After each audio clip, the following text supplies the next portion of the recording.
We are live. Okay, that O-ring on the camera might get a little distracting. People, we're live. It's been a while since a solo stream, and they're relieving and they're relaxing because I can do what I want. I want to do what I want with no. First of all, okay, can we check mic? Mic check 1 2. I got the notification. Very nice. Okay. Everyone can hear me. Everyone can see me. That light right there. Wait, no, it's on this eye now. No, this eye. Wait, this eye. Let me just bring it over here. I have a ring in my eye. There.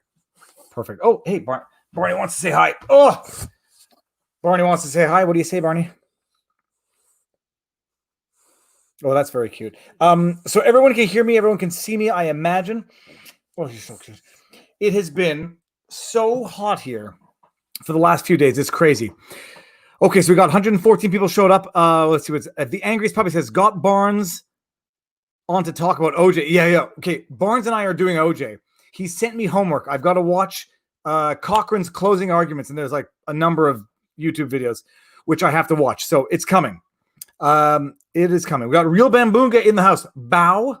It's the dog. He's good. When he doesn't bite me, he's a good dog. Karen Holland. More dog icons.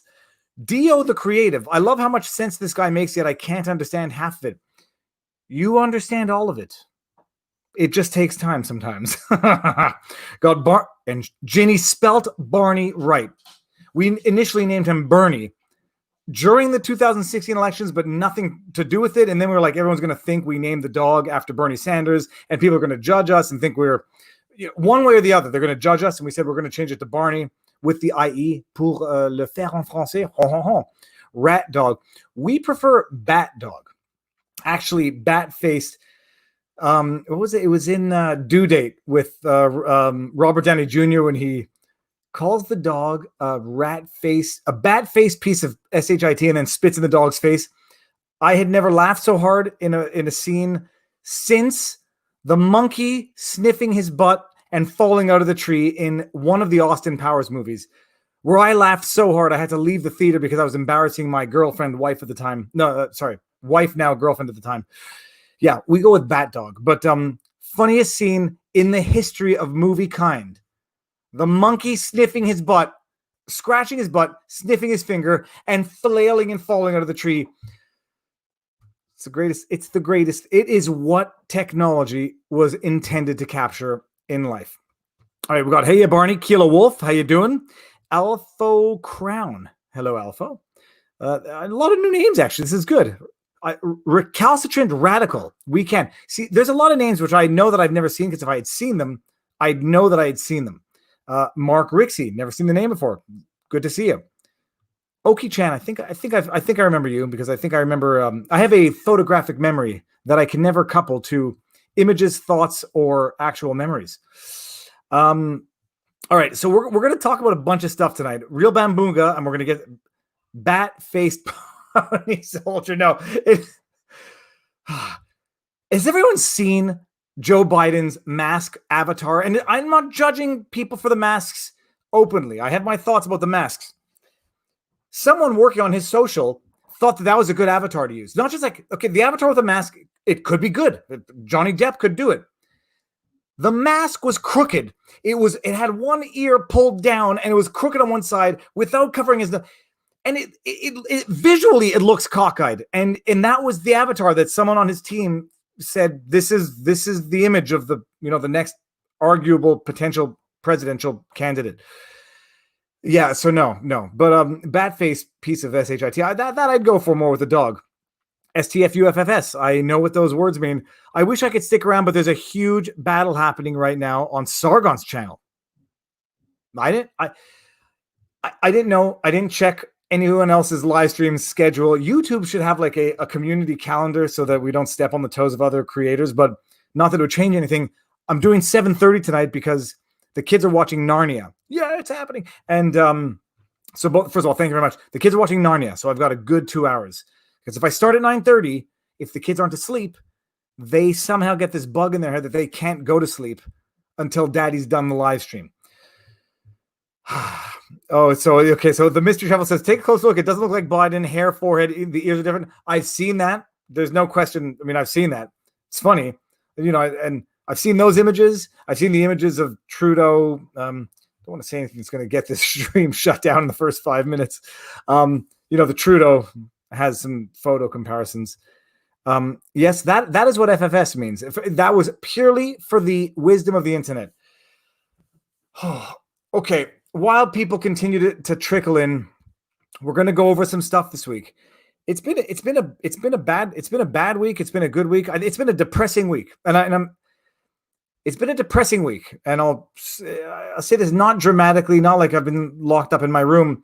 It has been a discouraging week where things are upsetting, things are distressing, and things are irritating. And in that order, upsetting and distressing, the George Floyd situation. Distressing and irritating, the Central Park Karen situation. And then irritating, we're heading into June. And I don't know if anybody follows me on Twitter. I just hit 10,000 followers, whatever they're called on Twitter. In Edmonton, the mayor of Edmonton just tweeted out, I don't want to mischaracterize the insanity of what the mayor tweeted. The mayor tweeted, okay, so Edmonton has once again agreed to renew the local state of emergency. So see if we can do this so nobody knows I'm making it up. As you are all aware, we're still in the midst of a public health emergency, and while we've seen some great compliance behavior modeled by Edmontonians, compliance is not at 100%.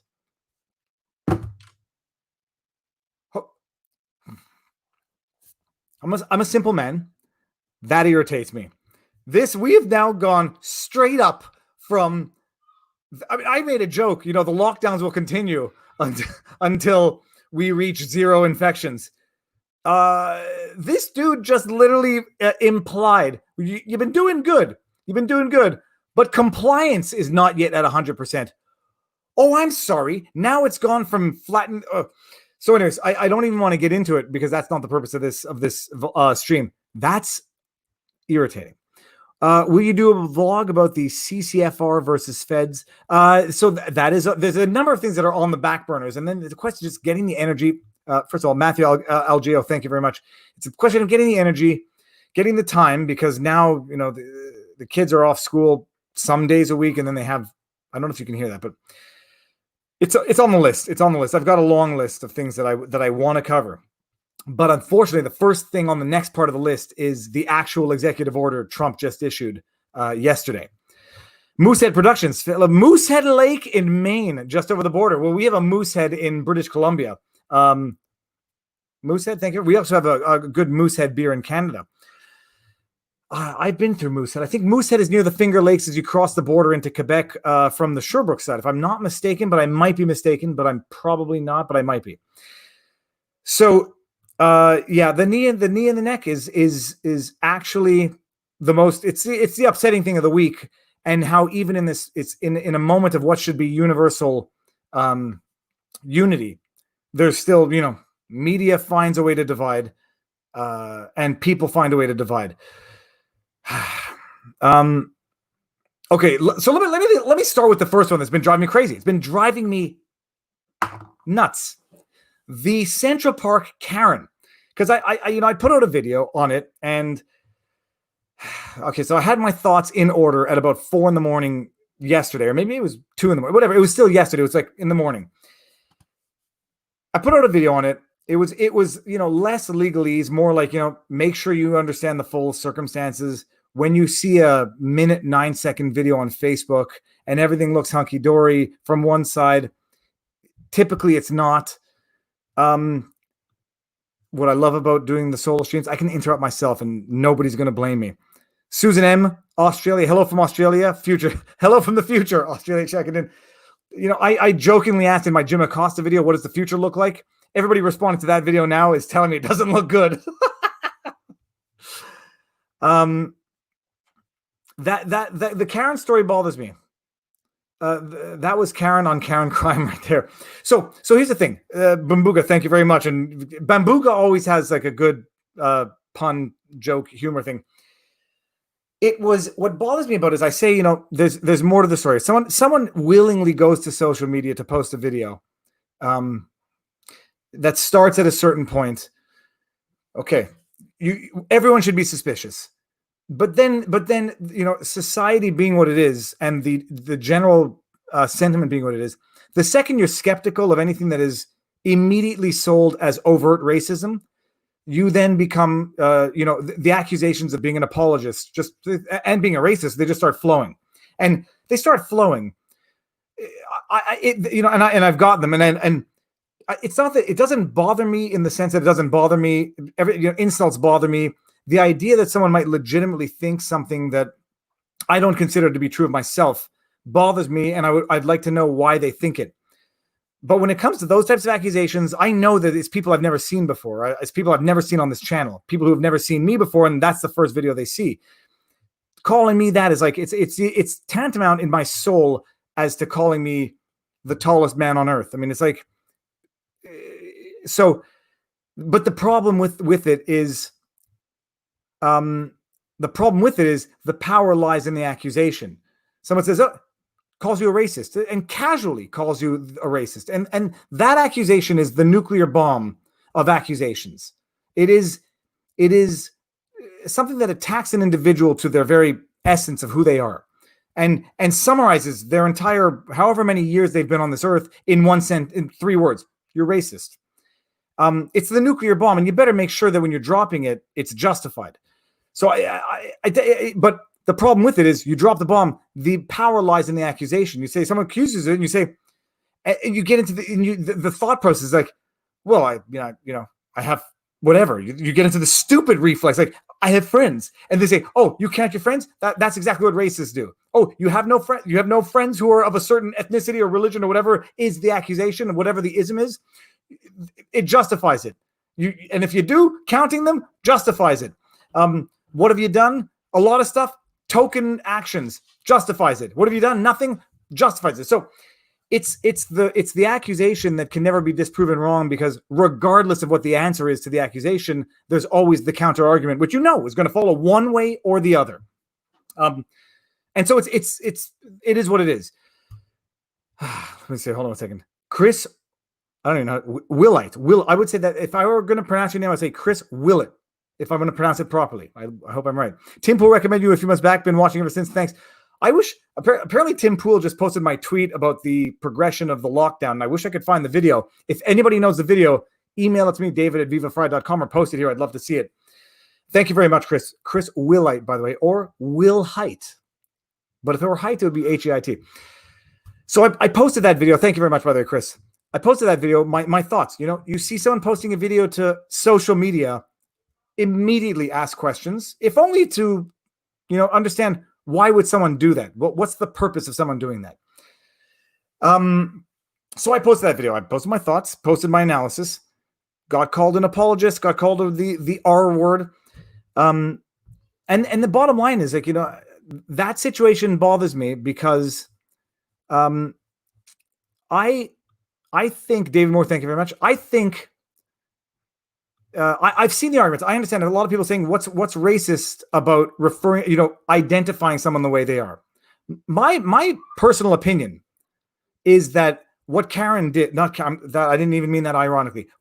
She has a name. Her name is Amy Cooper, and his name is Christian Cooper. My impression is what Amy Cooper did. It was racial, if not racist, in that, and people who disagree with me, hear me out. When she was making the threat before she called the police, I'm going to call the police. I'm going to say an African-American man is in the woods with me. People are saying, okay, well, she's just properly identifying the individual for identification purposes. There are times when information is superfluous or irrelevant versus when it is relevant and material. Before getting on the phone saying, I'm going to do this and this is what I'm going to say, is immaterial irrelevant. It's immaterial irrelevant because Christian Cooper knows who he is. Amy Cooper knows who he is because they both know who they are. And I was thinking in my head, if the individual were overweight and Amy Cooper says, I'm going to call the cops and I'm going to tell them a fat man is in the woods with me. Before getting on the phone with the cops, I consider that kind of interaction to be I'm using that aspect of your identity as a threat or an intimidation tactic to you right now. For whatever the reason, I'm sort of weaponizing that aspect of your identity. So before getting on the phone to say to him, I'm going to call them and say that you are who you are, it's superfluous. It's information they both know, but is irrelevant for the purpose of that discussion. It's done for a reason. So now this, and I wish I could read the comments while we do this, but these are my thoughts, and I've been having them for the last 5 days or 4 days since I put out the video. And then I'm hesitant because I'm hesitant between calling it racial versus racist. It's racial, obviously, in the sense that it's racial. It materializes the racial aspect of the identity of the individuals. Racist would imply some sort of intention or intention of the spirit behind the statement.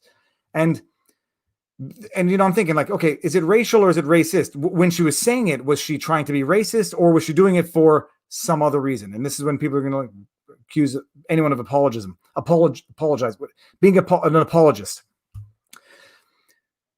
And I'm looking at Amy, and I'm looking at her the way I look at any normal person. And I'm looking at her saying, this is non-judgmental. It could be projection. People might call this projection.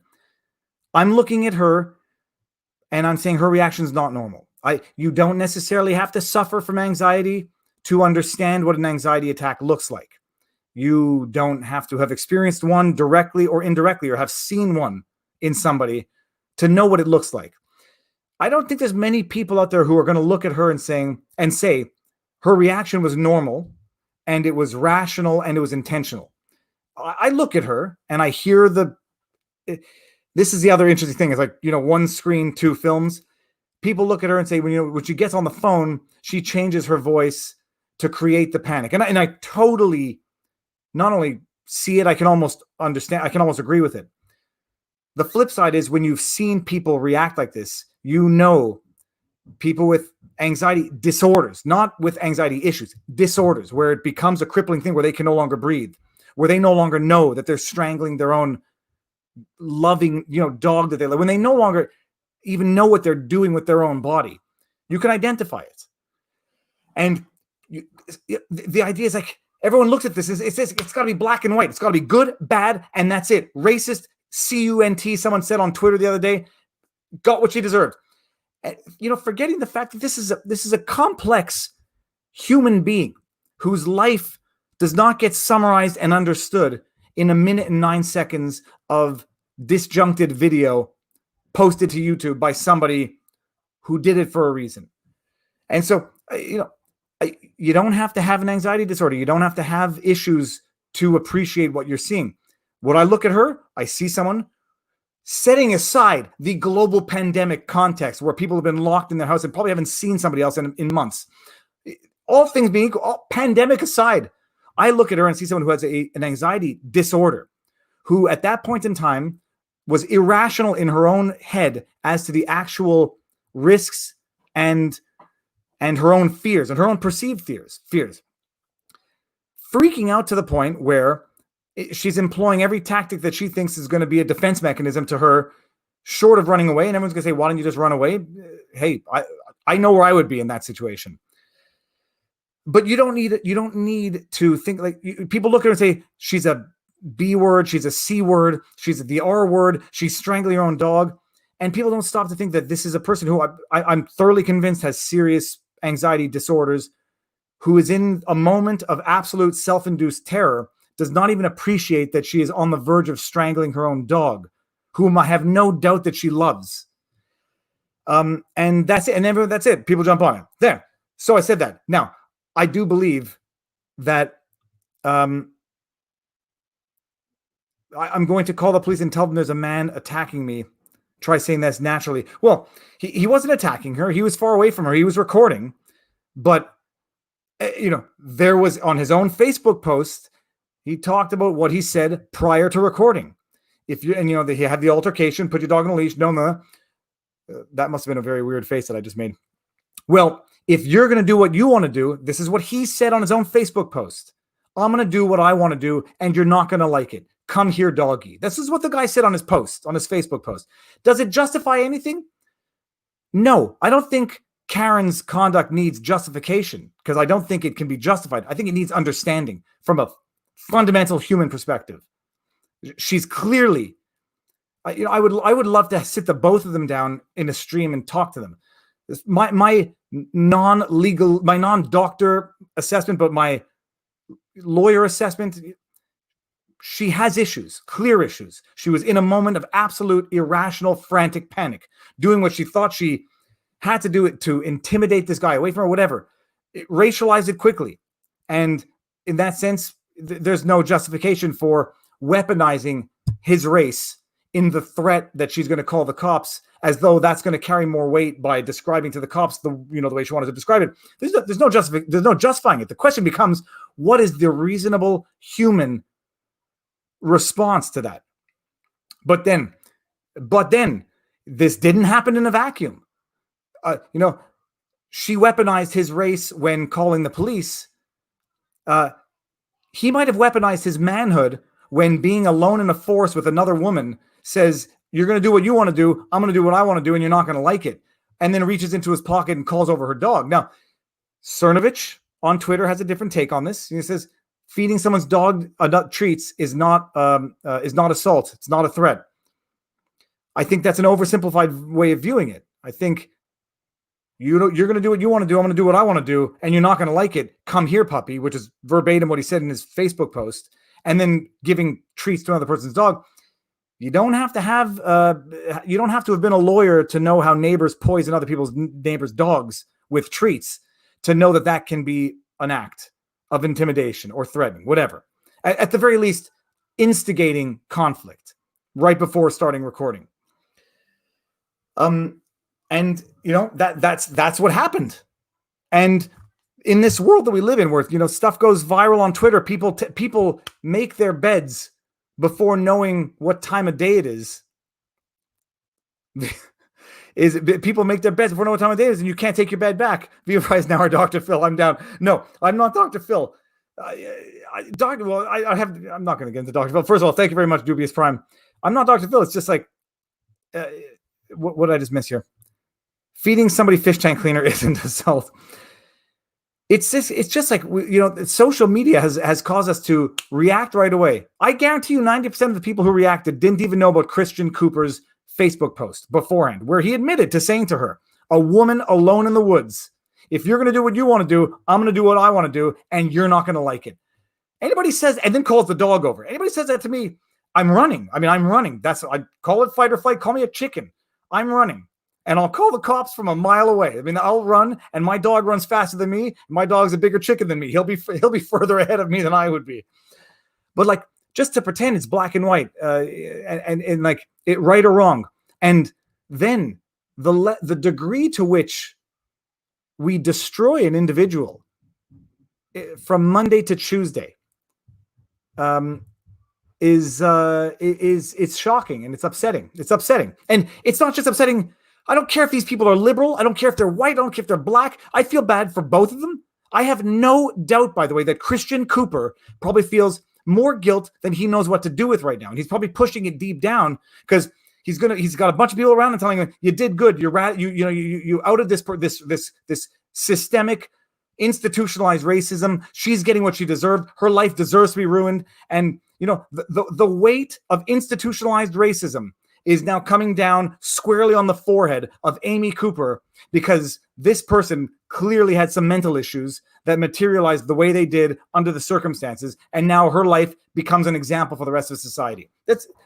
I have no doubt that Christian Cooper has a tremendous amount of guilt internally, whether or not he admits it, whether or not he recognizes it. He recognizes it. I'm sure he does. But the problem is he's just surrounded by too many people on the internet saying how virtuous he is by giving this woman what she deserves.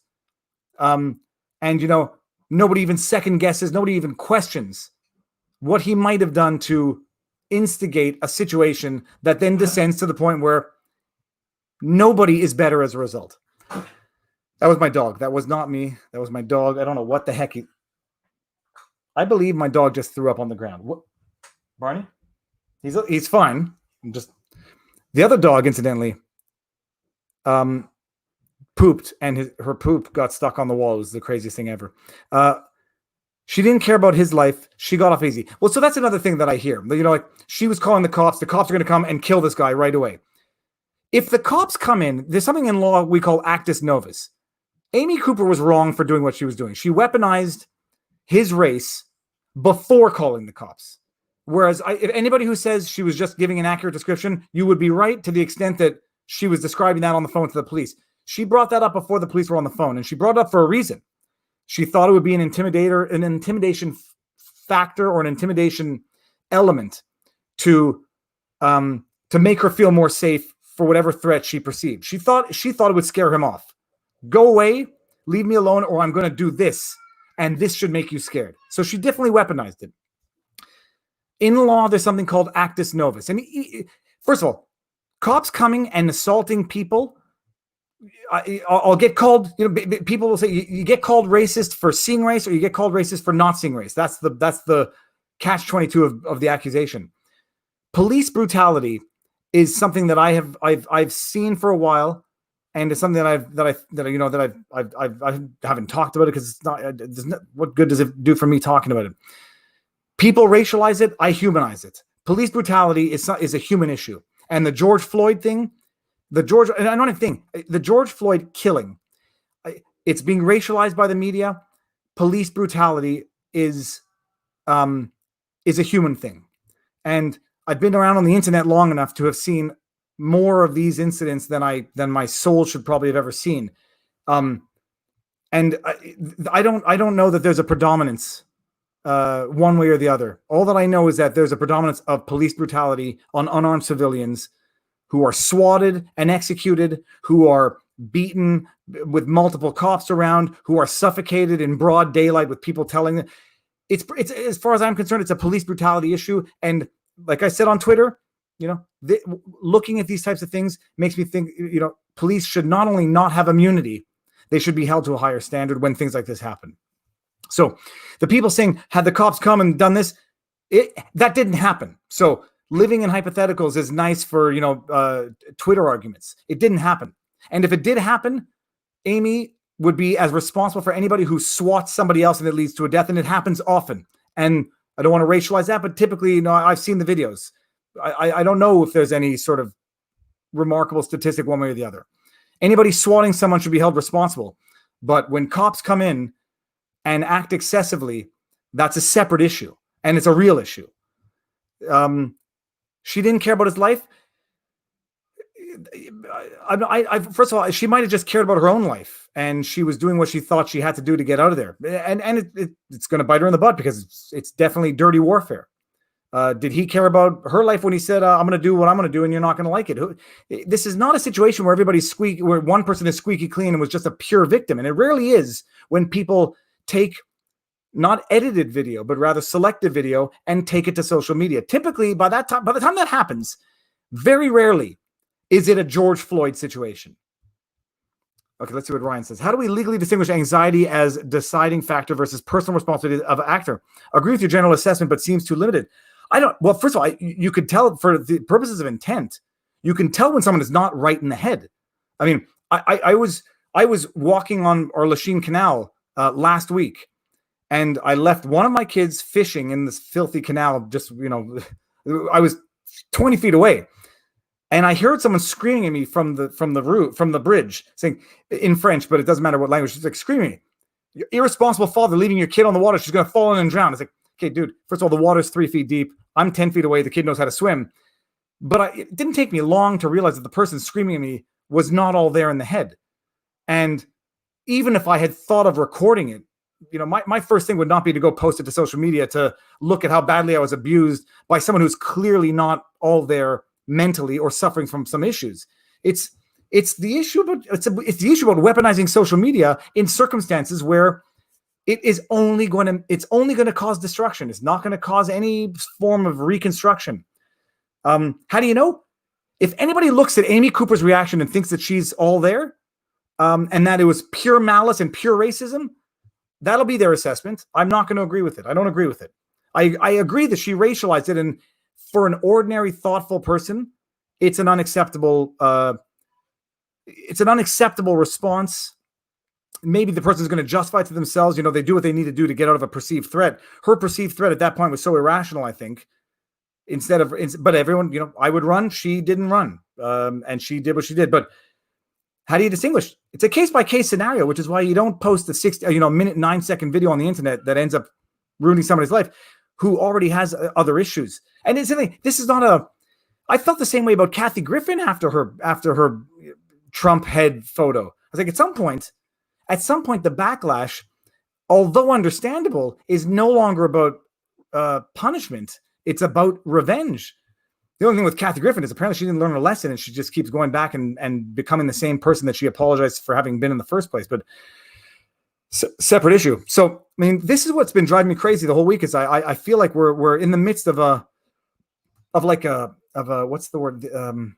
We're like in the midst of a Truman Show revenge version. And go to, and I don't think Christian Cooper. I genuinely don't think Christian Cooper knew where this was going. Anybody who's been on social media long enough knows where these things go, and we know how quickly they go where they go. I have no doubt Christian Cooper thought he was going to post it to his Facebook, get some affirmation from some friends and family, and that's it. I don't think he thought it was going to make national headlines. The woman would lose her job, lose her dog, have a human rights investigation. Lon Baker says, thank you for your opinions, insights, and knowledge. You see, thank you very much, by the way. And reading this, before I got to the end, the other thing about social media is things can be misinterpreted so quickly. Like, thank you for your opinions. I was prepared to read that sarcastically because I thought someone was angry with what I just said. Lon Baker, thank you very much, by the way, for the compliment and for everything. I genuinely feel that social media has caused us to lose an aspect of our humanity, and the irony in Christian Cooper, and it's like, I'm not a religious person, period. I'm spiritual but not religious.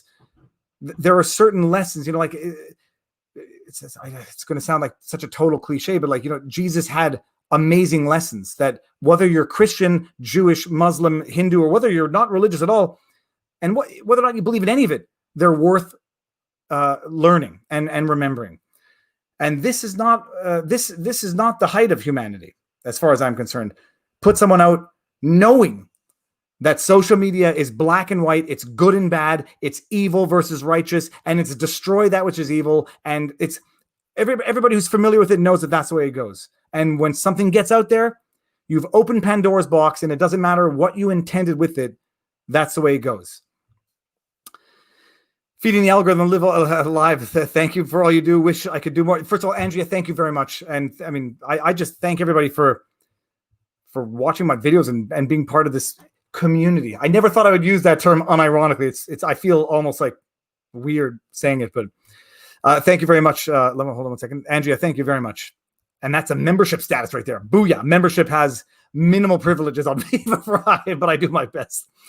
They can both be correct. They can both be wrong at the same time. Perspectives, everything. First of all, I don't think either of them are correct. I think both of them are wrong. But then you say, but then in this black and white world in which we live, like evil versus good, if you say both are wrong, you're apologizing for her racism.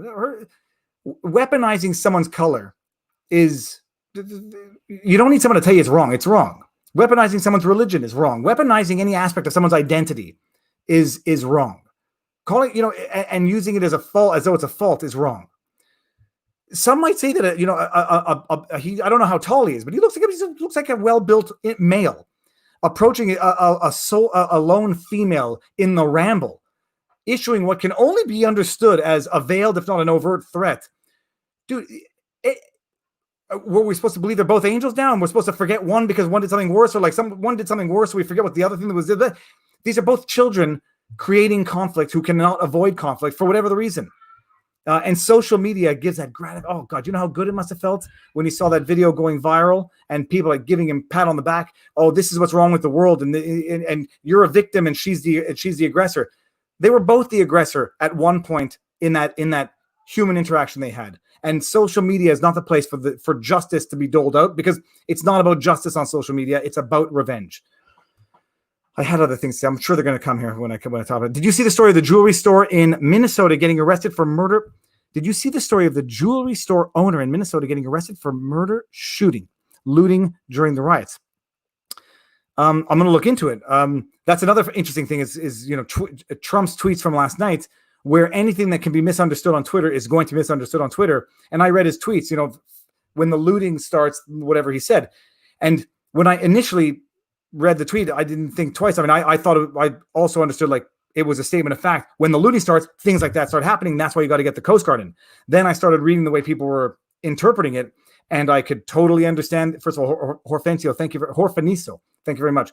When I started reading people's interpretations, I said, oh yeah, I can understand that interpretation, which is why maybe weigh your tweets before tweeting them. And I'm not saying this for Trump in particular, just for everybody. Like, for God's sake, I did it, and I had to delete a tweet because I felt so guilty. With Robert Barnes, he was live, and I, he's live, and I wanted to retweet his link, and I say, here, Robert Barnes tweet. I said, you don't have to like him, but you're going to learn from him. And in my head, when I drafted it, I was like, I'm talking to people who don't like Robert Barnes, who disregard his opinion because they don't like him. I was like, oh, okay, so people are going to read that way. Two people within 5 minutes say, why'd you say it like that? I thought you liked him. It's like, I like him. I was just phrasing it in such a way so that to bring insight to people who want to disregard Barnes because they don't like him. You don't have to like him, but you learn from him. Everything can be misinterpreted, which is why it's, for God's sake, you have to weigh your tweets before you issue them. And not everybody's good at it, and some people are worse than others. And so when I read the way people were misinterpreting that tweet, I understood it, even if that wasn't the way I initially read it. I may have missed some super chats. I'm going to apologize. Peter Pete, I don't think it is a race issue. It's a gender problem. Women have killed women have killed more men by proxy than men hurt women. I don't know about that. But all I know is that when it comes to sexual assault and violent crime, it's one way in terms of gender. So if there's going to be sexual assault, typically it's going to be one way. And when you're alone in a ramble by someone who's saying they're going to do something, they're going to do what they want, and you're not going to like it, I wouldn't say that to anybody, let alone a woman alone in a ramble. There's certain things you don't say because they can just be misinterpreted, even in the best of circumstances. Everyone should watch Clarence Thomas' video on PBS, Created Equal, Clarence Thomas in his own words. I'll share the link. It is insightful and clearly demonstrates the race issue in the U.S. Please, I mean, it would be great. And I'd like to watch it myself. So I'm going to, 37 minutes in, I'm going to try to remember that number. Thank you very much, Chris and Matthew. And thank you very much, Pete. And now I noticed some other ones here. Emmett Beach says, there's a new story that an autopsy showed that George Floyd died from pre-existing causes. If the cop used improper technique, is it still the cop's fault? Yeah. I mean, first of all, there's the eggshell theory, the eggshell skull. Sorry, I'll take that. First of all, Emmett, thank you very much. There's the eggshell theory. It's the egg skull theory. It's the eggshell skull theory that you take your victim in the state in which they come. And we had a case like that in Canada where someone got into a bar fight, punched a guy in the face. He choked on his own vomit and died, but he had some sort of like whatever epiglottal issue. Too bad. You assault someone, you take them in the condition that they come. You're not, when you assault someone, you don't take for granted they're Arnold Schwarzenegger versus Pee Wee Herman. And I don't care what pre-existing condition was triggered by 9 minutes of a knee on the back of your neck with your hands handcuffed behind your back on your stomach. I don't care. I mean, I don't care. Nor, as far as I'm concerned, should anybody. Pre-existing conditions are often triggered through massive trauma. So I saw, I think it was Tim Pool who posted that, or I don't know who else I follow on Twitter, but I saw the article. It's not going to change anything in my mind in law because eggshell skull theory, you take your victim in the state in which they come, and common sense. Yeah, if I have a hole in my heart, and someone, I get kicked in the chest, I would imagine that's going to exacerbate my pre-existing mortal condition. So yeah, it seems we'll see where it goes, but there's nothing. I played my thought experiment. Add any fact you want in the world. I don't know who the cop, I know what his name is, Chauvin, I think. Add the fact to this equation that the individual in handcuffs had done the worst things in the world to Chauvin's family and whatever. Add that fact, it's not going to change the fact that what happened at that point in time, the man is handcuffed with his arms behind his back, 9 minutes with a guy's knee on his neck. Nothing's, at that point, I don't think there's anything I can change. And I was the other fact I was thinking is, okay, say he died of a massive contemporaneous stroke that had nothing to do with the knee on his neck. That still wouldn't change. There would actually, at that point, I would say there's nothing in my mind that's not going to convince me that what occurred to him was not directly triggered by what was done to him. But yeah, what do you think of the ME report showing there was no damage to G. Floyd's neck or airway? I mean, this is going to be one of those situations where now people are going to start relying on autopsy reports, where in the JE situation, nobody would ever believe those autopsy reports because they want, because we already knew what we talk about, bias versus confirmation bias. I saw the video. I heard it. I heard everybody everybody contemporaneous witnesses talking about going from responsive to not responsive. Call me stubborn, call me biased, call me whatever. I don't care what the autopsy report concludes. It can conclude that. I'm a logical person. Anything that happened to him was triggered by that conduct while he was in police custody. They're responsible. Whether it's first-degree murder versus second-degree murder is going to be an issue for the jury to determine. Did the guy know? I don't know how many of you have seen Don Giggles. Thank you very much. I don't know. This goes back to the olden days of the internet, but one of the Gracie brothers did a video on it, an analysis. It was backyard fighting. I think it was in South America. 15-year-old kids. One gets another guy in the headlock, sort of like the front headlock, chokes him out for 5 minutes, or maybe 4 minutes. Kid goes limp, falls down. He continues doing it. He kills the kid through a headlock. And, Royce Gracie, it was not Royce Gracie. It was one of the Gracie brothers saying, okay, well, after 2 minutes, you're unconscious. After 4 minutes, you have brain damage. After 5 minutes, you're dead. That's what happened. I don't care what an autopsy, creative autopsies are going to determine. At some point, I'm going to rely on my own common sense and eyes and contemporaneous people saying he was responsive. He's no longer responsive. Your knee is on his neck when he's in not the prone position. I forget what it's called. Not fetal, but on his stomach, arms behind his back. Nothing. The only thing that can happen now is justice in short order, and not the semblance of justice, not a kangaroo court so that you can pacify the riots. Justice, thoughtful justice, evidentiary justice, which might involve those types of reports, but. The problem is an exoneration is going to be as implausible as the exoneration of J.E. from having done himself in.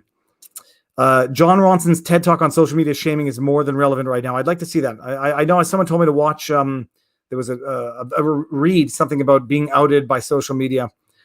Thank you very much, by the way, Sam. Sakeki Unse, nice to see you again. There's some names I know, but some avatars I recognize. How likely are class action lawsuits by people who have been yeeted or silenced by Twitter in light of Trump's EO?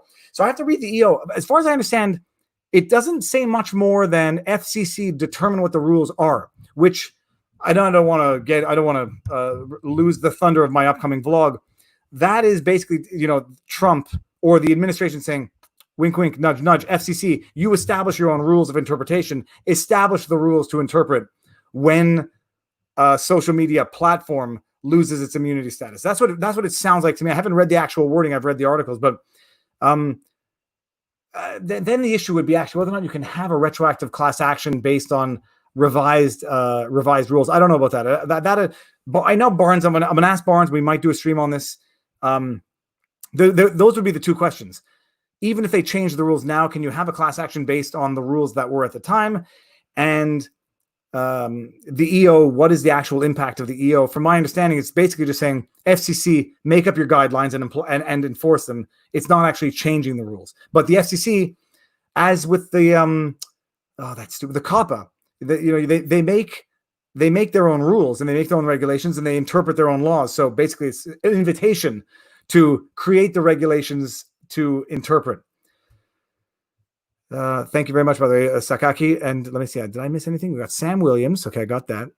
Sakaki, we got that. Did I forget anything? I want to read some of the non-super chats. Can't they argue Twitter with election interference, thereby bypassing the FCC for now? Okay, so I don't. Well, so the Twitter one's going to be an interesting thing. Did anyone have anything? I want to see if there was anything on. The other thing is just to finish, because my obsession. I've been obsessed with this case, not for any bias reasons. I see the way social media works. I saw the way it happened with the Covington kids. I saw the way it happened with Kevin Hart, with his jokes, his stand-up comics jokes being taken from 5 years ago to deprive him of his livelihood in present time. And it's merciless. And I just don't know that that's what it was intended for. So it's not race, it's not gender, it's not anything. It's just, it's dear God, like, when are we going to be happy? Like, first of all, I'm thoroughly convinced Amy Cooper has anxiety issues. I'm thoroughly convinced only she would know this. I'm thoroughly convinced she was taking anti-anxiety drugs before any of this, Prozac or whatever. I'm convinced. Taking someone like that and throwing them to the relentless, I don't want to use inflammatory rhetoric, to Twitter world, to the relentless attacks and bombardment of the Twitter world, the doxing, the real life threats, losing her job, losing her dog. If she kills herself, does anyone feel responsible? Does anyone feel guilty? Does Christian Cooper feel guilty? Does anyone feel like they've contributed to someone's death? Or do we say, yeah, well, that's social media. Don't be a C word and you won't have your life ruined. A complex life that parents spent time raising, based on a 60-second video on when setting aside the overall context, whatever, but because she weaponized his race for whatever the reason, either as self-defense, thinking it was self-defense. And how would we feel as a society? Like if what we're doing is contributing to the degradation of our own humanity, we should feel guilty about that. Abdi Muhammad says, great stream. I think you should take a look at Sargon's debate stream. I'll take a look at it. I'm waiting for, I'll take a look at it. Because it sounds interesting. The risk about debating online is someone takes something you said out of context, even though you're arguing the other side, and then holds it against you when you want to run for prime minister. Not that I'm thinking for myself. I might have to run for prime minister. But no, I'll have a look. I'm just waiting for the news in Sargon's motion for legal fees against Aquila, obviously. And I feel bad for Aquila, obviously. Like, this is something like, it might be a psychological disorder of my own. I feel bad for everybody, even the people who don't feel bad for themselves. I feel bad for Christian Cooper. I feel bad for Amy Cooper. I feel bad for Akil, obviously, because I like to think at some point we're all going to wake up from our own errors and want to be forgiven for them. But there's no click through. There's no thumbs up. There's no immediate gratification for forgiveness on Twitter. There is only immediate gratification for rage and destruction on Twitter. Abdi, thank you very much, by the way. I feel better. This I think is therapy. Howard Stern said his show is not, he doesn't consider his show therapy. He considers it entertainment. I don't consider this entertainment. This feels like therapy. Okay, let me see here. This was bothering me all week. Like I was literally like, I felt dirty. But the other thing is I felt dirty because I felt like maybe I'm contributing to this as opposed to actually contributing to the undoing of it or to the benefit of whatever. When I read enough comments calling me a low-key racist or giving the Karen the benefit of the doubt or contributing to murder, those types of things, they do get to you at some point in time. Tim, thank you very much. Thank you for the time you put into your videos. I appreciate it. Thank you very much. I'm not sure everyone, my family's very good about it, but when I duck out for 3 hours to go to the car and then come back to edit for 2 hours, and it is not easy at this time of life, especially, but thank you very much. Shinny the Flu. Great media bias video. They flame racism in the US. That's another thing the George Floyd should have been a unifying tragedy. And it's being racialized. And it's being racialized to the point where now, unless you agree with the narrative that it's institutionalized police racism, you're like already part of the problem. And it's I think police abuse is objective. The blue line, the thin blue line, or whatever it's called, the blue line of police protecting police. I'm a lawyer. I've seen the way judges protect judges. If people want to have these types of functions, they should not have immunity. They should actually have increased liability. You want to carry a gun and you want to protect society and you want to have the power to fire your weapon, you better damn well be sure that you have exercised a greater degree of discretion and judicious thought reasoning than Joe Schmo on the street who runs down and decides to pull a citizen's arrest because you suspect someone's been burglarizing. Okay. MPLS, the DA is preparing people for cops to get off. Let him prepare. The cop, the one cop is not getting off. we'll see. It's impossible. It's to me, it's conceptually impossible. It's not a Rodney King situation. It's like, I mean, it's almost like that intro scene to Magnolia where, like, okay, hypothetically, the person jumped off the building and would have survived because there was a net, but they got shot by the bullet, but they intended to commit suicide. Hypothetically, he had a spontaneous, massive heart attack that you could say he would have had necessarily at that moment in time, knee on his neck for 9 minutes or not. I don't care. And maybe that makes me a tainted jury member.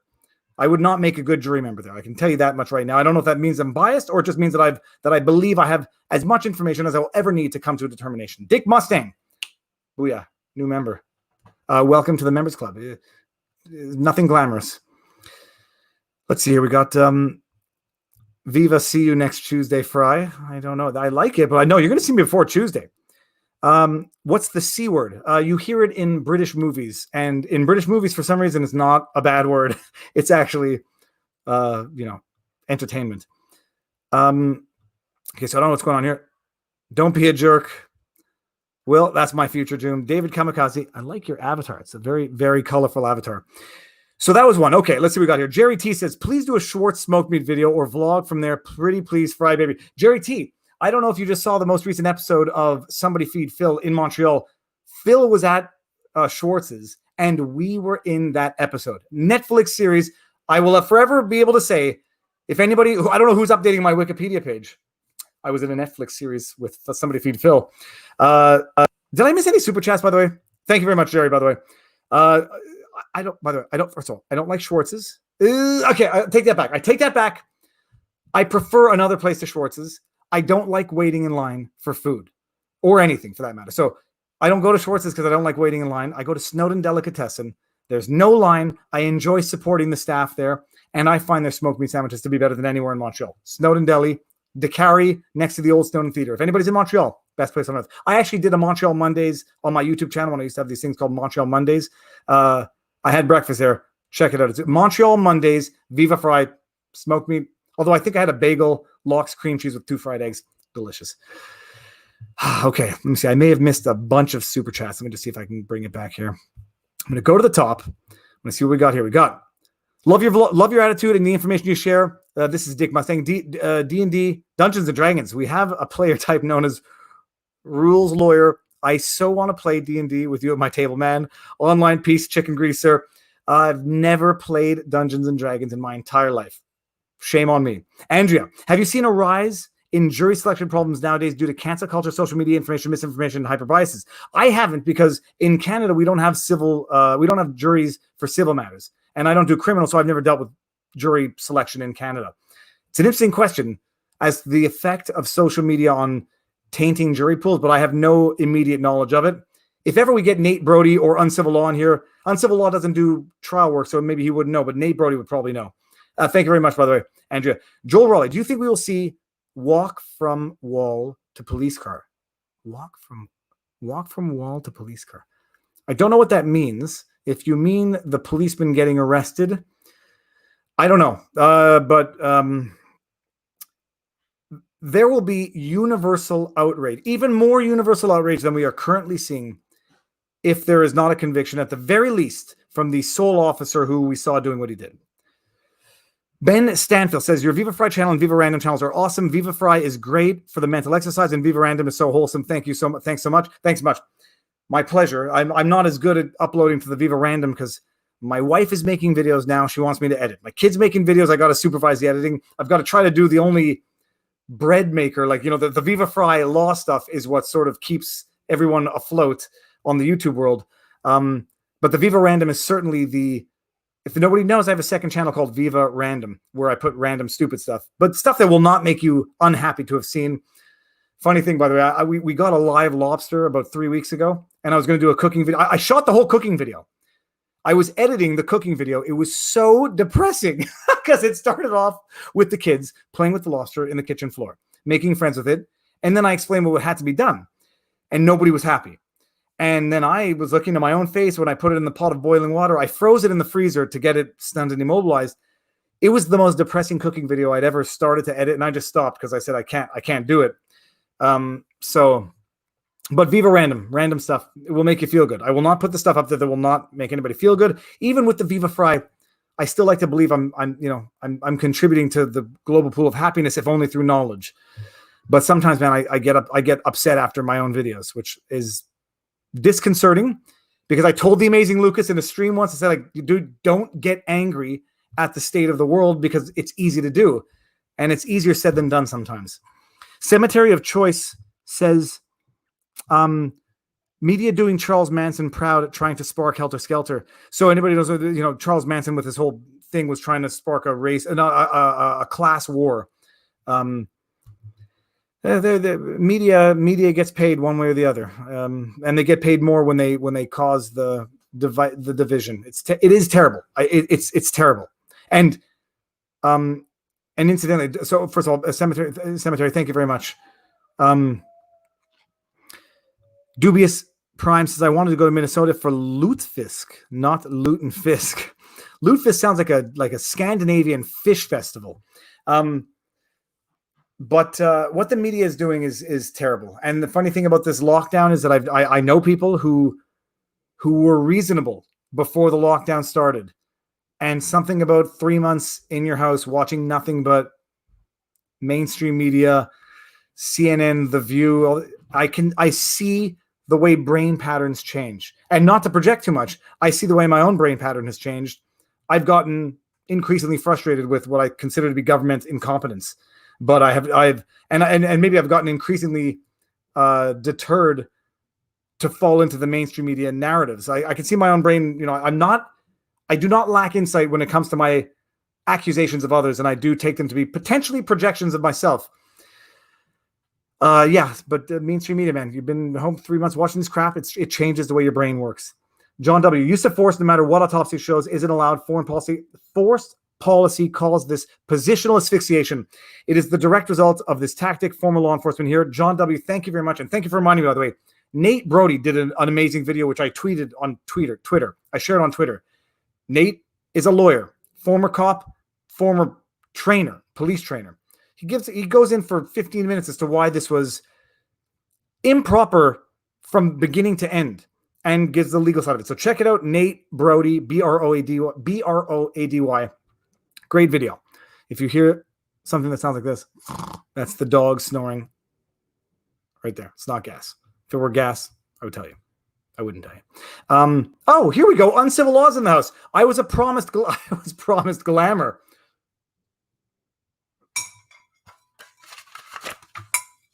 There you go, Uncivil.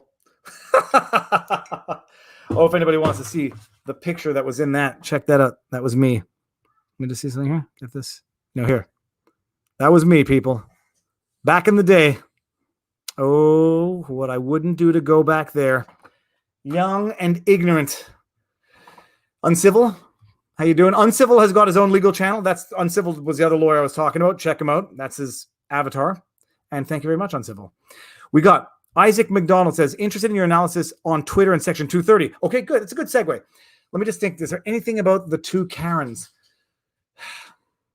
No, I think I've covered I think I've covered my week's worth of obsessing over that story. Before we get into the Twitter, I also like the George Floyd. I'm not doing a video on it because I have nothing. There's no controversy in my mind here. It's an absolute outrage. It's an absolute outrage that I have nothing to add to, but to contribute to the aggregate outrage. My Willie Nash video, where Willie Nash was the guy who was booked for misdemeanor domestic violence. I found out finally what his misdemeanor was. Went into jail. He was let in with a cell phone. They found out he had a cell phone when he was in jail because he asked one of the police officers to charge his phone. Sentenced to 12 years under the law of Mississippi. I had something to add. The heck was that? I had something to add to that. An understanding of the outrage. I've got nothing to add to the George Floyd situation. It's going to take some outrage to enact some meaningful change. So, I'm not ignoring it. I've got nothing to add to it. And what am I going to do? I'll spend 10 minutes raging against how insane it was, how unjustified it was. So, okay. Section 230. Yeah, Twitter. I don't know if they're doing it on purpose or they are testing. I don't know. You can't be this stupid. You can't be this stupid to fact check a president's tweet. So, if you're not, don't attribute to malice what you can attribute to stupidity.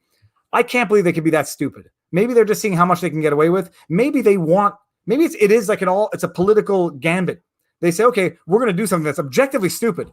Fact check a prediction tweet. Whether or not it's a smart tweet, whatever. We're going to fact check a prediction. Trump says it's going to be fraud. It will be this. People will do this. We're going to fact check that. You got to be an idiot. You got to be asking for a reaction because no one's going to come. And I keep thinking of like Jules and Pulp Fiction. What's the other character's name? Vince? Was it Vince? Vincent Vega. Vince and Jules. Tom was like, well, the reaction may be totally disproportionate for massaging her feet, but you got to know you're going to have a reaction. So you want to fact check a predictive tweet by the president. There's going to be a reaction. Is it a game? Like, are they trying to get President Trump to do something so they can say now they're victims of Trump's tyrannical dictatorship, suppression of free press? Who knows? I mean, I don't believe that the people are stupid. So I believe these are gambits, or these are like, I don't want to say 4D chess in a unironic sort of cliched way. Everybody's playing a game, and they're taking a chance. What's going to be the reaction? Is the reaction going to be one that they can then react to themselves? Okay, let's hear. Don Giggle says, I do not forgive or care for anyone who opens the door to cause a problem or through your own action cause issues unless you ask for forgiveness for yourself. Well, I agree with that. I agree with that. And I think asking for forgiveness, and I still believe Jussie Smollett can ask for forgiveness, but the deeper the hole, it's not just a question of asking for forgiveness. You have to change your behavior, and you have to reestablish a path of trust for the distrust that you sowed. And the deeper the hole, the longer it takes. Amy Cooper, can apologize. She has, whether or not her apology was good enough, whatever. But the deeper the hole, the harder the apology, and the harder it is to actually reestablish the threshold or the standards that show that you are actually changing your behavior for the future. Because apologizing and not changing your behavior for the future, Kathy Griffin, I'm looking at you. That makes your previous apology bullcrap, and it makes my previous acceptance of your apology. You make me look like an idiot. There, I said it. New member, Chris Shackelford. It's one heck of an avatar, Chris. Welcome to the memberhood club. We got Sarcasm says, Twitter fact check of Trump. Did you know Twitter supports pro mail-in ballot organizations and the Flagger has an anti-Trump? Oh, okay. The Flagger. We know about that person's history because I don't do it because I don't have the stomach for it, but there are people on the internet who do it. Someone makes their way to prominence on social media. Go check their tweets. You're going to find some from dirt, and some people are very good at it. And yes, so the Flagger has a whole slew of calling people in the White House the N-word, the N-A, the nationalist N-word, disparaging flyover states. This is the dude that's flagging and fact checking Trump's predictions. Who's going to fact check the fact checkers? It sure as hell's not going to be the Coast Guard. So yeah, I'm not seeing that. And then you have Jack saying, "Don't pick on the employees, pick on me." Bull crap. That's bull crap, by the way.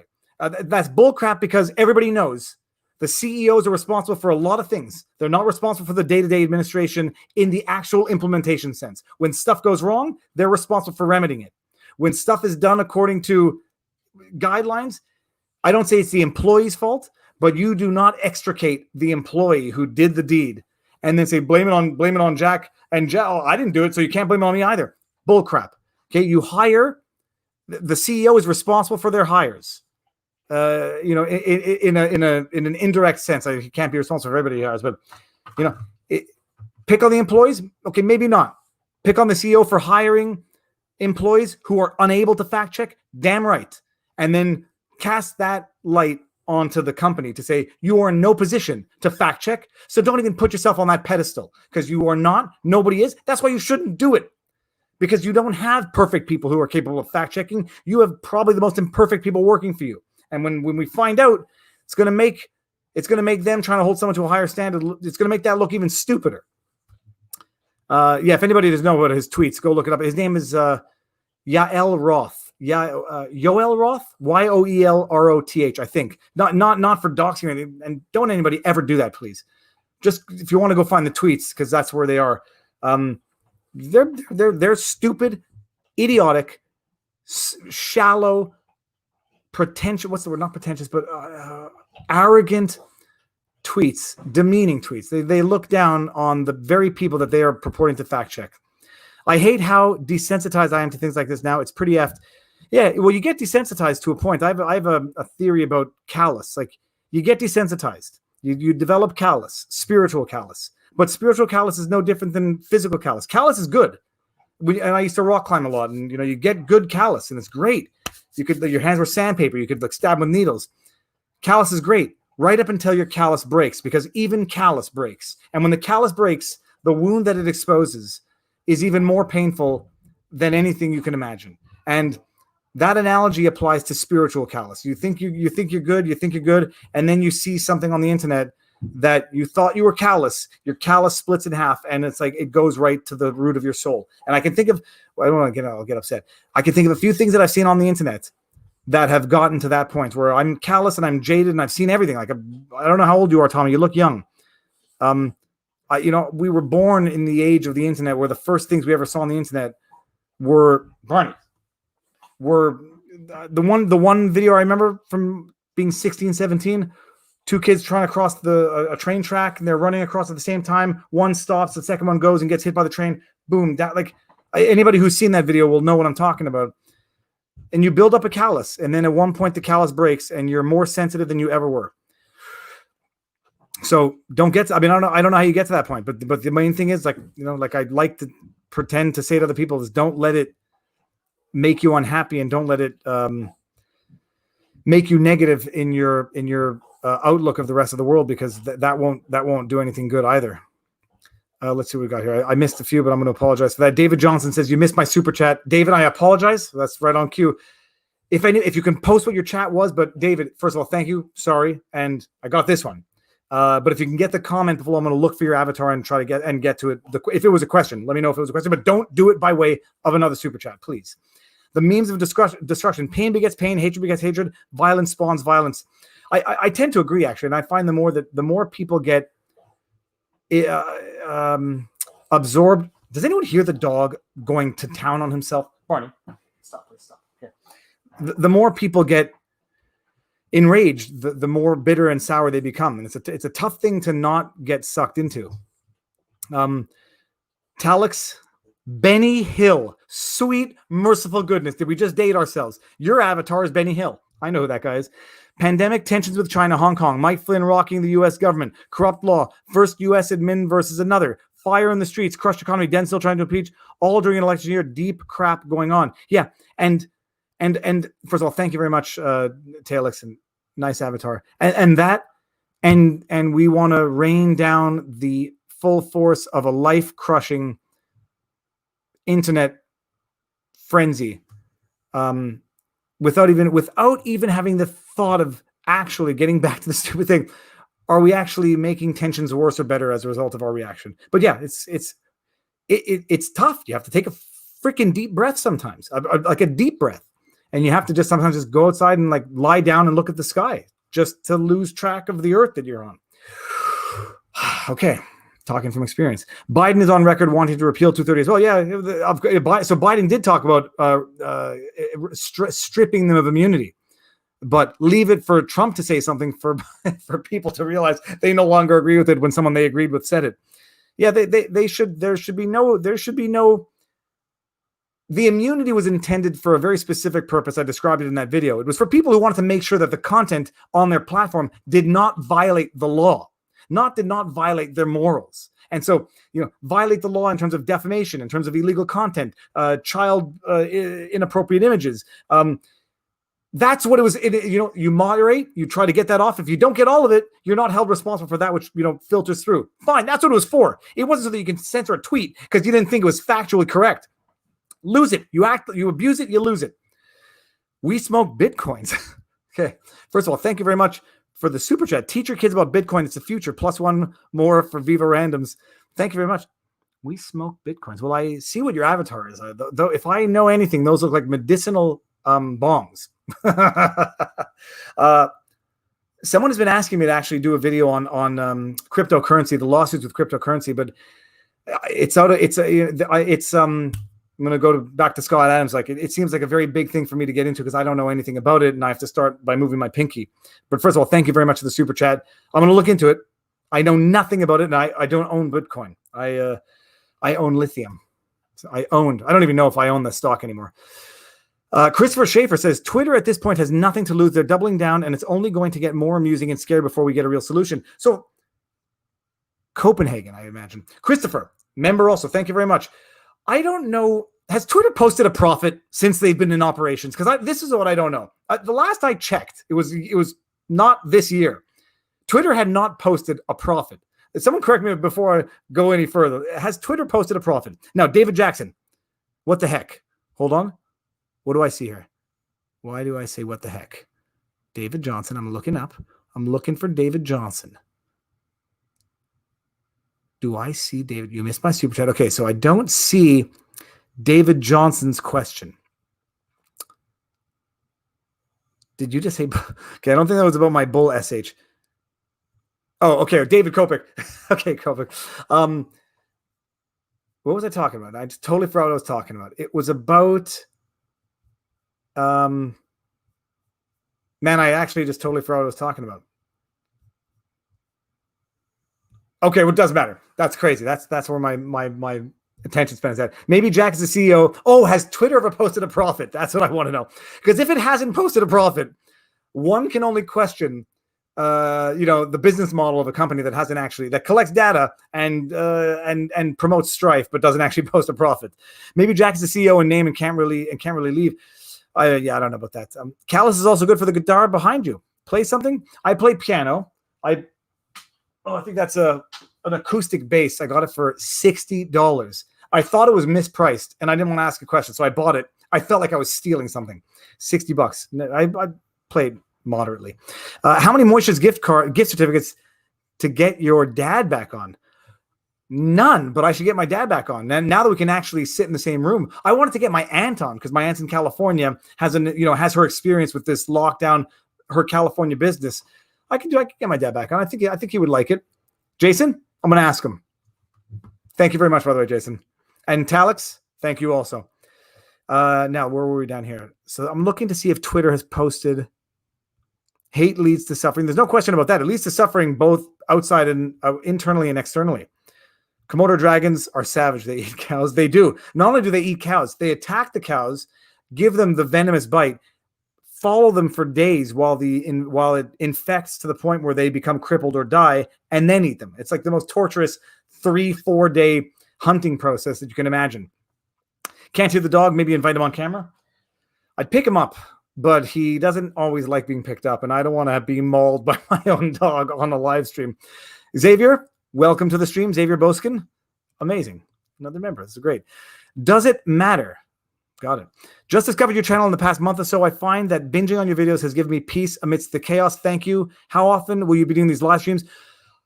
At the beginning of the My Sharona Cyrus Schmendrick, I was saying I was going to do a live stream every night as this sort of like a Scott Adams type thing, but I don't have material.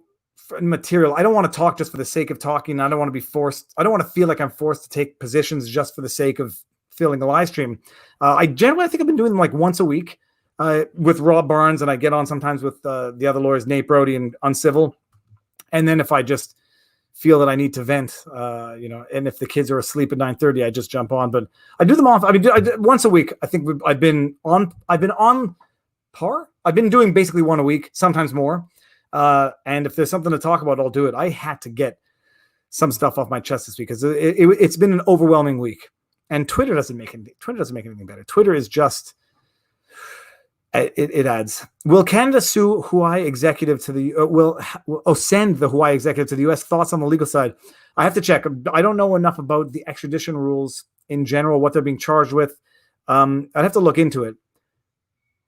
And that is where I shall end on that. That's all I have to say about that. No profit, trust me. Okay. Why did I quit being a litigator? Terry, I made a couple of videos on this. Check out The Truth of Litigation and the thumbnail that says dog eat dog. Litigation, I might, I won't. I'm not going to complain about the practice. I'm going to just assume all the responsibility. I think I was too soft for litigation. I think my soul was too soft to do it for the rest of my life. I did not feel like I was contributing to anything good. And I remember the one day where I actually looked at my reflection in the mirror as a litigator. I said, I am not contributing to anything good. And I know other lawyers who, they're good lawyers, but when they die, what are people going to say about them? They were good lawyers.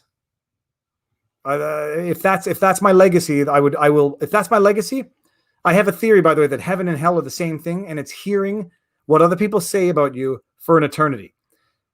And that's my theory of heaven and hell. So I want to make sure that what I hear people saying about me for an eternity while I'm no longer here is something that would make me proud and make my kids proud. Get trolled again. Is he trolling me again? I'm missing. Okay, someone tell me if I'm missing David Johnson's, if I'm missing his super chats or his questions. I'm looking for it.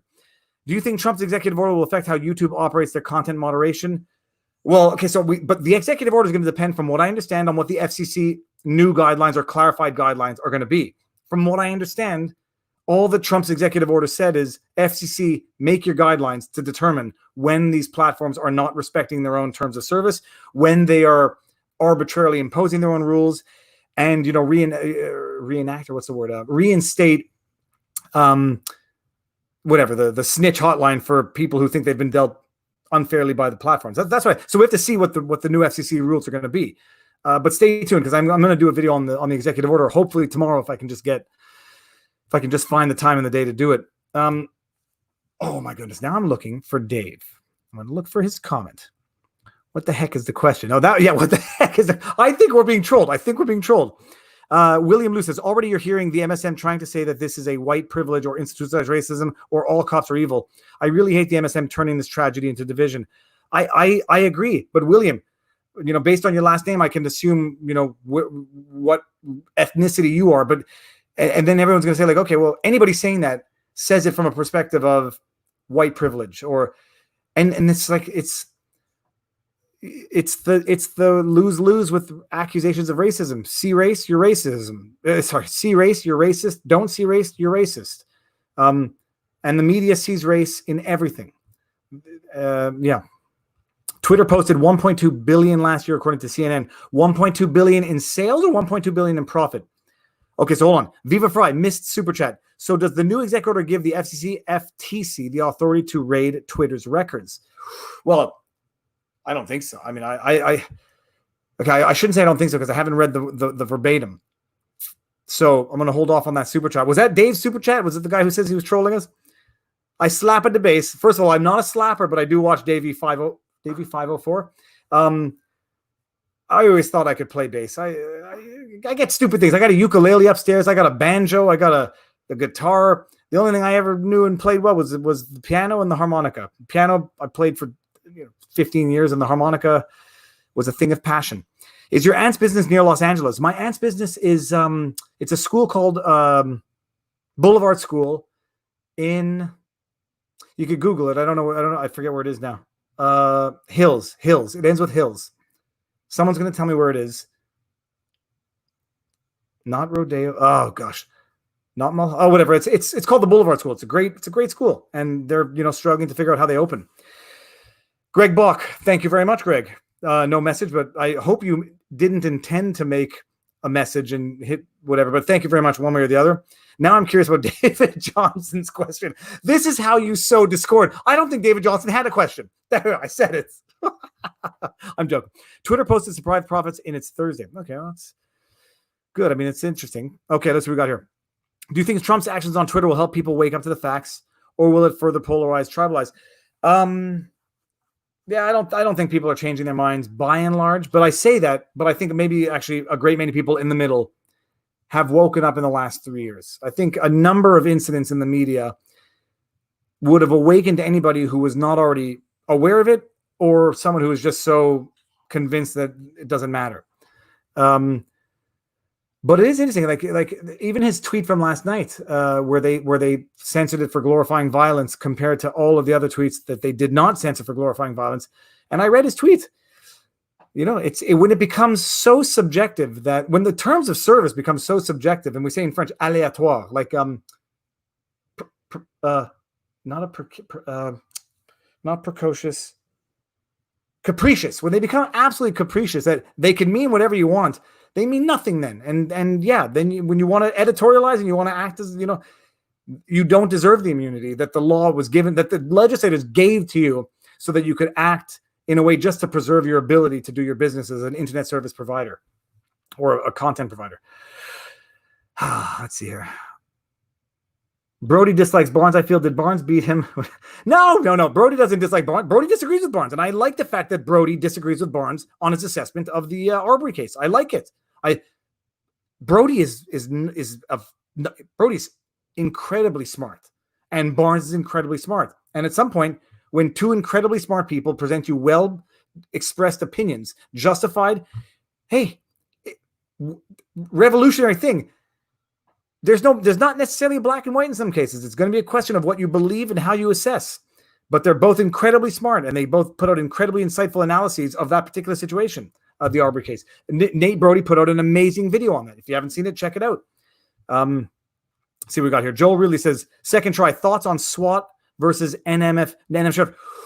Okay, so I don't know what that is yet, but I went to look into I promised somebody I would look into the New Mexico beef question, which I have not.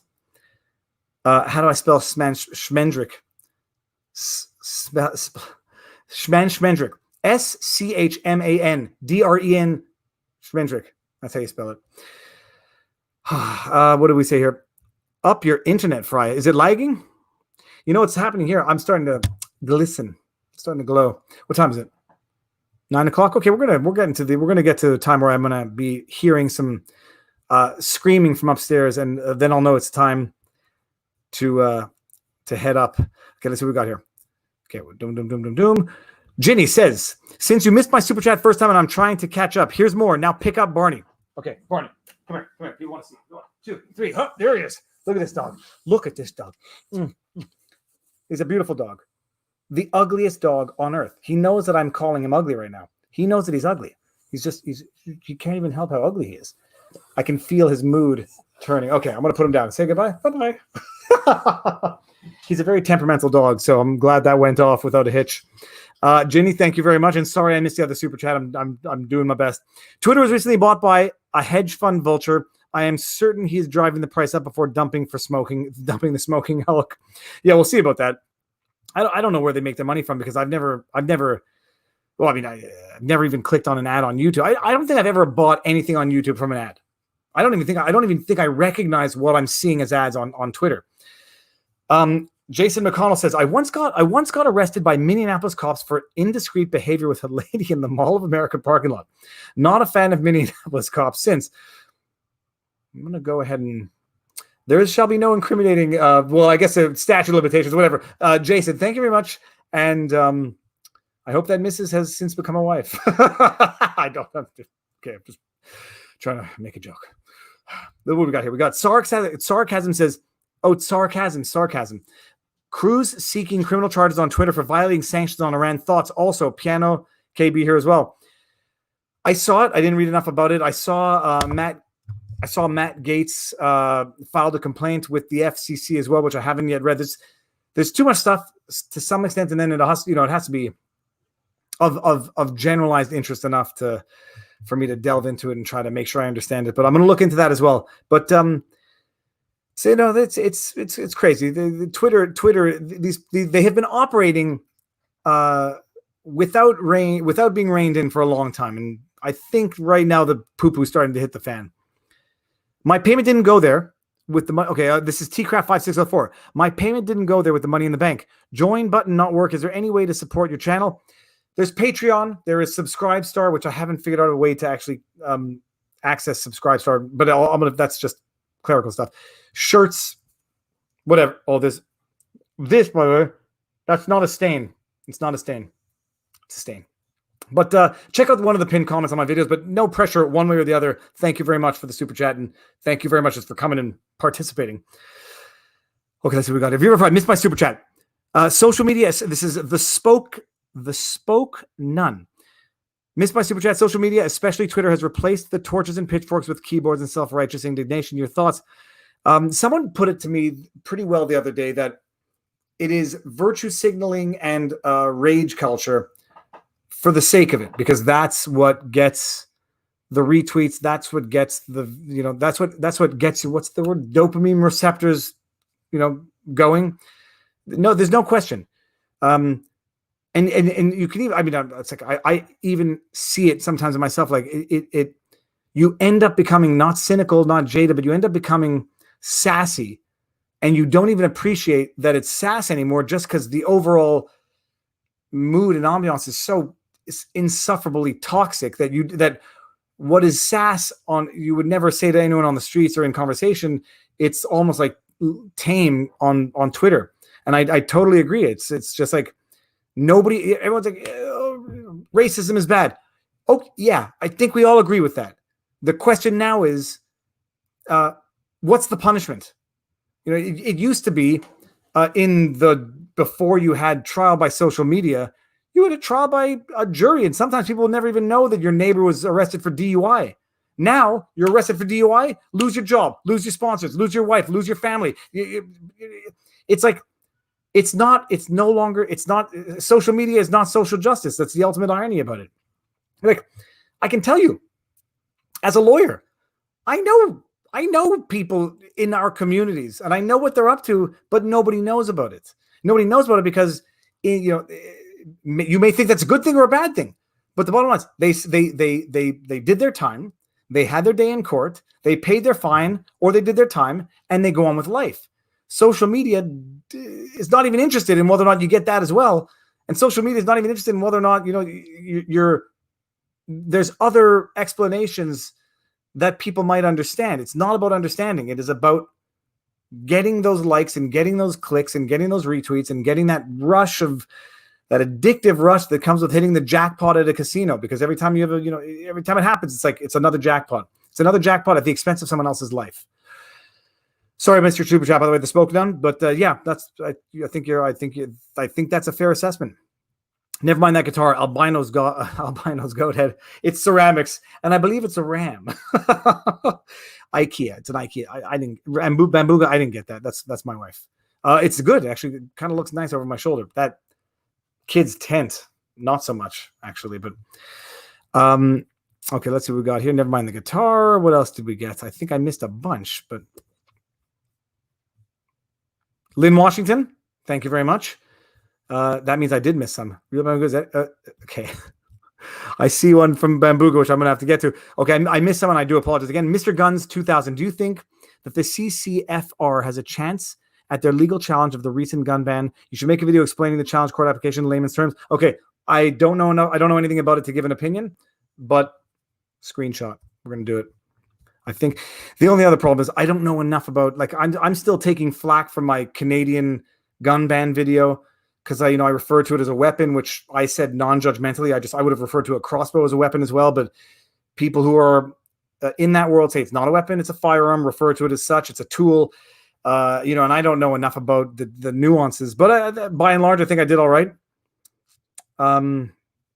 So I'll look into it, but no promises. Bambuga says, is this indiscreet behavior in the penal code? I'm misreading that one on purpose. Rodney E. Mosley II says, the United States was founded and built on the complete oppression of blacks. Then when Situation Daily show that this country is not over it, people complaining, race baiting. There's no question about the history of the United States. And there's no question that there's lingering effects that is felt more real depending on who you are, where you live. The interesting thing is, like, where it becomes an issue of intersectional identity issues. And women are going to say the same thing. Western society was built by men. And so the institutionalized sexism is there. And then when you have these conflicting things of a black man with a white woman conflicting, which identity aspect of this conflict is going to trump? I think at some point, it's tough to say. How do you get over it? Do you get over it by reparations? Do you get over it by moving on? Do you get over by by talking about it every day so that people no longer view each other as humans? They view each other only as members of specific tribes. I'm from Quebec. I'm an Anglophone in Quebec. I'm a linguistic religious minority in Quebec in Canada. I went to Quebec City, which is 99% French Canadian Catholic. You know, it's like there's always going to be this division where someone can say I'm a victim of in some sense, or I have a history in some sense. The question is, how do you get past it, and what's the method to heal? If nobody's proposing a method to heal, and it's about rage, and it's about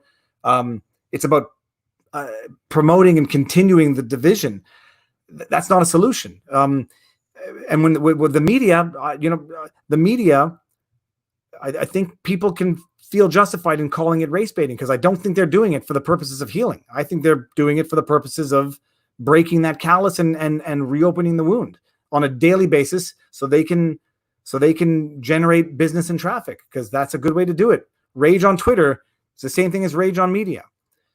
So that is the history of the United States. The flip side of the history of the United States is it was the first country, among the first countries, to free the slaves globally. And the history of the United States is they were the first country to fight for freedoms across the world. So it's also a question of not limiting the identity of the history to one element, but rather the history as a whole.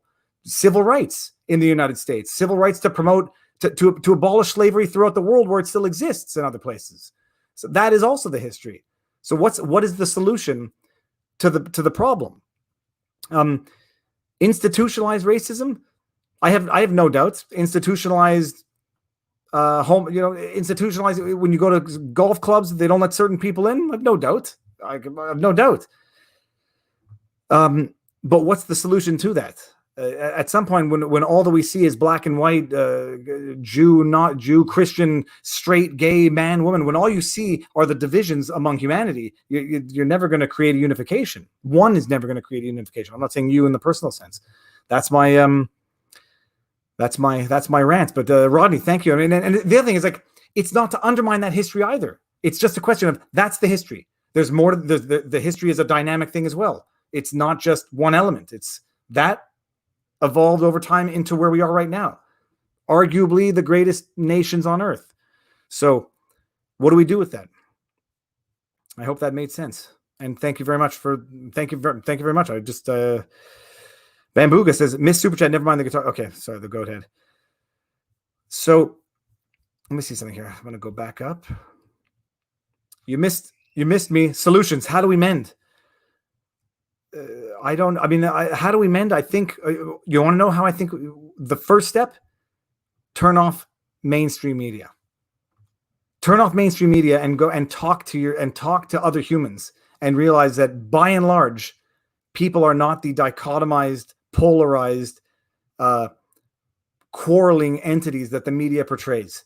I saw Van Jones today, and it's when I saw what Van Jones said today, it's like, geez, we are just what's the word? Fractalizing. It's like we're just dividing by zero the groups with whom now we are sowing discord. Turn off mainstream media and talk to your neighbors and talk to people and realize we're all humans who have a human condition. Sorry, I missed your super chat, but that's my best thing. Just view every individual as an individual and not as part of a tribe whom another tribe is fighting with. And when you stop listening to the news, you'll realize that that's more of an accurate reflection of reality. And that's it. Okay. How does Trump Twitter compare to PragerU YouTube? Well, I hope it does better, because PragerU didn't do very well against you. No, I think the bottom line is PragerU screwed up in hindsight now, because I covered that video at the time. We're not going to treat them like government entities for the purposes of First Amendment rights. So, the argument has to be made that they are utilities, they are municipal villages, and it's not going to happen, barring some legislative reform. Strip them of their immunity, whereas if they tarnish someone's reputation by fact-checking their tweets or by deleting their video and calling it violating their terms of service for hate speech, which YouTube did with me, but reinstated and remonetized the video, allow me to sue them. They don't get immunity for doing that. That's a stain on someone's image. So eliminate their immunity. A litigious society has its pitfalls. One of its benefits is it keeps people in check. It makes people repair their front steps.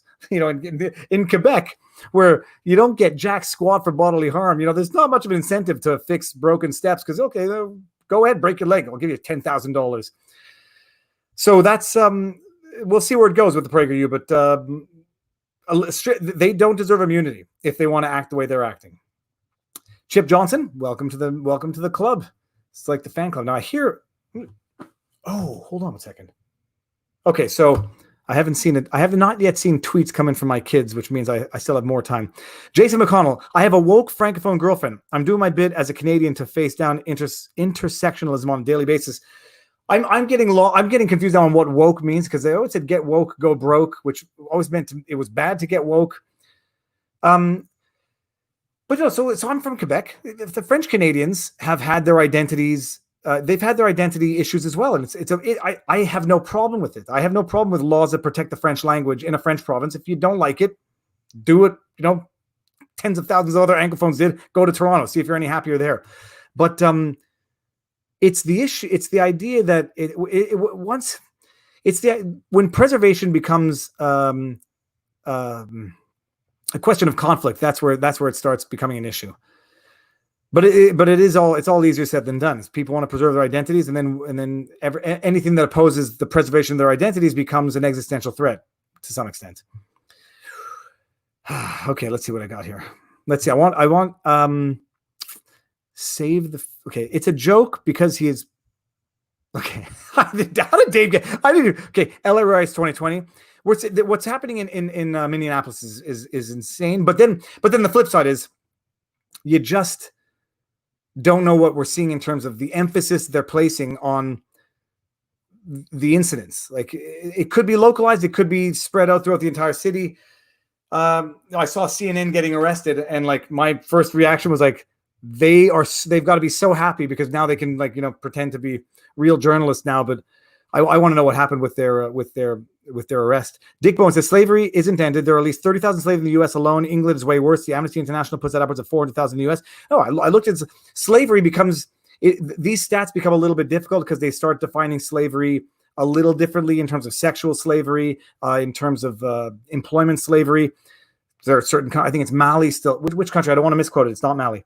There's one country that still legally has slavery. In Russia, there's sex. There's no question there's slavery throughout the world. And it's there in Liberia or in Libya or Liberia. I get mixed up, and I don't want whatever. But it exists throughout the world. It's exists in the States. The only question is, is there any? What's the current state? What's the current state? When I look at the George Floyd killing, and I don't say murder just yet, but it's definitely a killing. I don't see that as a racial issue, barring some sort of indication that it was race motivated. I just see it as an absolute police brutality issue, which affects all races and individuals. I mean, I can't tell you the amount of videos I've seen throughout the course of my looking up watching the terrible things on the internet. Police brutality and the protection that exists among police is something that needs massive overhaul. Can looting ever be justified? For food, possibly. Not hammering open safes at a Target. Possibly for food, bare essentials in the time of a crisis. But then, is it looting or is it Well, I don't know. Then it depends. Looting by definition is unjustified. I think it's like ooh, my battery's going dead. This might be. Do I have my power cable in here? Why don't I have my power cable in? Oh, yeah. Sorry. I've been plugged in all night. There we go. Okay, we got Fenris Wolf 007. I've been saying for years, personal responsibility has left the building and I can still sponsor you into the US. Just saying. I'm thinking like one thing that I might be doing sooner than later for the sake of content is picking a state and trying to pass the bar and then like documenting my attempts to pass the US bar. And who knows? Who knows what happens in Canada, man? If I run for prime minister and don't make it and I see this country going in a direction that I don't like, we are French. We are better than you. Yeah, this is Bambuga's got all the puns in the house. Okay, what do we got? Nesmond David says, can you speak to the firearm reference table changes done last week of the order in council went through? My understanding is the actual laws have been broken by the RCMP. So this is where I understand that I just don't know this well enough. And there's forget what his name is now, but there's a lawyer who I forget what his name is, who's very well versed in it. But there's groups on Facebook and Twitter. So my understanding is that they put in the order in council, and now the RCMP is updating lists of restricted firearms, which were hitherto not even non-restricted. I don't know, but I've been hearing that. My knowledge on the actual details of firearms is minimal. But I understand that they've now been putting firearms which are objectively were not covered by the Order in Council and are now outlawed. And Lord knows if the firearm owners are even aware of this. Let's see what's got. So B.D. Adams says reparations for the original named slaves of the Slavic in Europe should come long before any reparations if we are to entertain this sort of thing. Well, and then here, I mean, this is where you're going to have battle. When you go back this far, you're going to have the battle as to who were the original victims of the original oppression. And there might have been simultaneous victims of oppression. And how do you deal with that in a modern era where, by and large, some people may be descendants of one side or the other, but by and large, everyone was born into as free of a society that exists on this earth at this point in time. CNN arrest totally staged. I wouldn't be surprised, but I don't want to be accused. I just know what I thought. It's like, none of it made sense. None of it made any sense. Okay. Let's see what we got here. We got the CNN was totally staged. Jason McConnell, sorry. I feel awful. I took my guns for a boat ride and there was a dreadful accident and they all fell into like, this is Colion Noir has a shirt that says something along these lines. Colion Noir, if anybody doesn't know, another great YouTube lawyer, Second Amendment activist, also with his own take on the Ahmaud Arbery situation, which I think is more in line with Nate Brody than with Robert Barnes. But if everybody agreed on any given issue, you'd know that we were not getting smarter as a society. Looting reminds me few that many outnumber them. No, it's the looting is it's whatever. But the media should not be focusing on the looting. Neither should anybody else. This is a situation where you have a killing of an unarmed, handcuffed, detained individual. The looting is a separate issue that should not distract from the original tragedy. And it shouldn't. Oh, is it time? I hear someone coming down the stairs. This is like the footsteps from. Are you fully clothed? You are not clothed at all. You cannot come down. Okay, this might be the time, but it is. The looting should not distract from the issue, and nobody on one end or the other should not be using this looting as any qualifier, as any equivocator, unrelated. And the looting is we don't need it. Looting's bad. Fine, it doesn't matter. What happened needs to be dealt with and needs to be resolved, and then you can worry about going to arrest the looters. These companies, by and large, will have insurance. You know, a lot of people are not going to have insurance, and they're going to be devastated. And that is one thing, but the issue here that nobody should forget about is that a man was handcuffed with his arms behind his back and passed away in the police custody with what we saw. That's what has to be resolved. Okay. No, blame Nate. No, you can't. Marion? No, this is one thing. You put clothes on and we can have a different discussion. Okay, this might be the cue to exit. Yeah, I saw. So let's see here. Let's see. I'm trying to get some insurance as an infant. No doubt. There's deductibles. There's maximum coverage, and sometimes they exclude rioting. I mean, they exclude the very thing. Well, this is so. Then I saw this image as well. This is a black-owned business sign. Was the words. It happens in Portland. We're with you. Don't break our windows. It's the looting, but the looting it's a totally secondary issue to the rage. It's and incidentally, it might just be very well stoked and stoked by the media because, hey, CNN got arrested. How good is that going to be for ratings? I won't read that out loud, but it never makes sense to burn down the cities. No, the looting doesn't make sense, but again, these are not logical reactions. These are emotional responses to an emotionally shocking incident, and nobody should be distracting from that incident because of other bad things that other people are doing. They're not the issue right now. Let's see. We got the Duke of 5A. Love your channel, Viva. Your take on the world is refreshing and honest. Good night. Thank you very much.